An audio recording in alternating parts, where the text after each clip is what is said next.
श्री जानकी वल्लभो विजयते बालकांड दोहा नंबर 40। सिय स्वयंवर कथा सुहाई, सरित सुहावन सोच विछाई।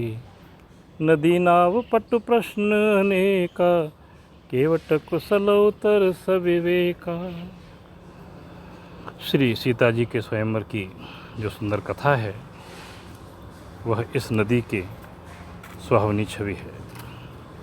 अनेकों सुंदर विचारपूर्ण प्रश्न ही इस नदी की नावें हैं और उनके विवेक युक्त उत्तर ही चतुर केवट हैं। सुनि अनुकथन परस पर होई, पथिक समाज सोह सरि सोई। घोर धार भृगुनाथ रिसानी, घाट सुबुध राम बरवानी। इस कथा को सुनकर बाद में जो आपस में चर्चा होती है वही इस नदी के सहारे सहारे चलने वाले यात्रियों का समाज शोभा पा रहा है। परशुराम जी का क्रोध इस नदी की भयानक धारा है और श्री सीताराम जी के श्रेष्ठ वचन ही सुंदर बंधे हुए घाट हैं। सानुज राम विवाह उछाहू, सो शुभ उमग सुखद सब काहू। कहत सुनत हर सही पुल काही, ते सुकृति मन मुदित नहाही।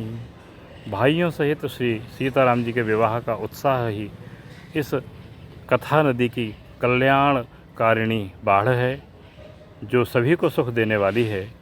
इसके कहने सुनने में जो हर्षित और पुलकित होते हैं वे ही पुण्यात्मा पुरुष हैं जो प्रसन्न मन से इस नदी में नहाते हैं। राम तिलक हित मंगल साजा, परव जोग जनु जुरे समाजा। काई कुमति कै कई केरी, परिजा सुफल विपत्ति घनेरी।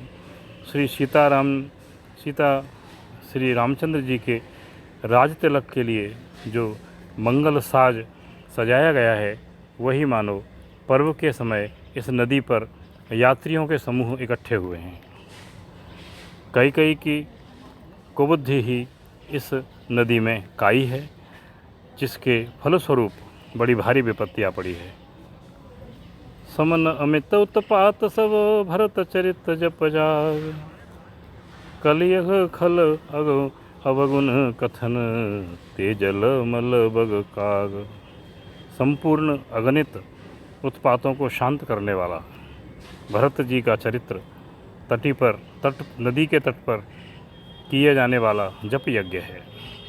कलियुग के पापों और दुष्टों के अवगुणों के जो वर्णन हैं वे ही इस नदी के जल का कीचड़ और बगुले कोए हैं। सियावर रामचंद्र जी की जय, पवन सुत हनुमान जी की जय।